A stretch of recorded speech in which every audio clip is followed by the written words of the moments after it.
Hi, I'm Daniel Zengel with PRP Labs here with Dawn Lipscomb, and we're going to be talking about PRP today. We have a few videos that we're going to be live streaming. In this first video, we're talking about the difference between leukocyte-rich PRP and leukocyte-poor PRP, also known as pure PRP. So Dawn, can you explain the difference between these two types of PRP? Sure. So leukocytes, also known as white blood cells, basically can cause an inflammatory response, but they also have these anti-microbial properties about them. And so this type of PRP might be good for someone who's, say, like has an open wound. The leukocyte-rich. The leukocyte-rich PRP. Right. However, in general, if there's already inflammation present, you might not want to have leukocytes already in PRP, as this could mediate an inflammatory response that could build up on top of inflammation that's already present. Right. Also, the leukocytes might actually activate PRP, the platelets present in PRP, while they're being centrifuged and separated out. And so this could decrease the number of growth factors that are actually present in the last spin of PRP, because the growth factors will separate out by going to the top of the supernatant. So then they won't be present in that middle layer that you want to extract out for PRP. So you're saying when you're preparing PRP and you're preparing a leukocyte-poor PRP, there's going to be less platelet activation while you're doing centrifugation? Primarily, if there are fewer leukocytes, this will happen. Granted, usually you want to use something like an anticoagulant in order to prevent activation of the platelets. Right.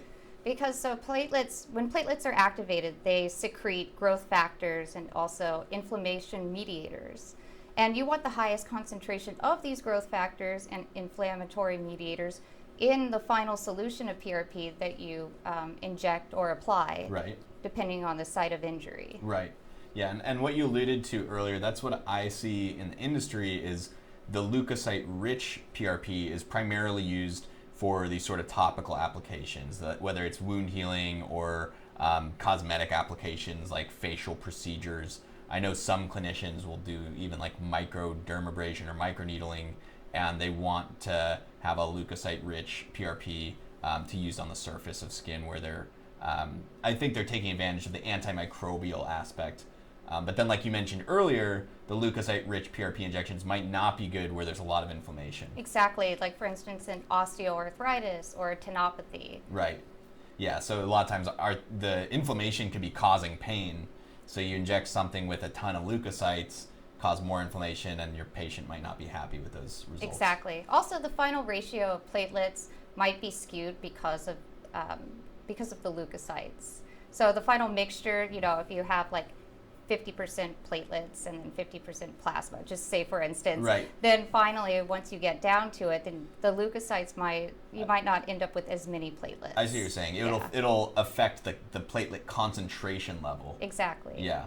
And and that's something that the provider really has discretion over, how many of these leukocytes you want to keep in your PRP. Usually during the final step of PRP preparation, when you're siphoning off the platelet-rich plasma, the buffy coat layer will be right below that. And so it's sort of up to the provider how much of that buffy coat layer they want to include in the PRP, whether they're going to get leukocyte-rich or pure PRP. All right. Well, thanks, Dawn, for covering that with us. I know this is a quick video. We've got a lot more coming up today, so stay tuned.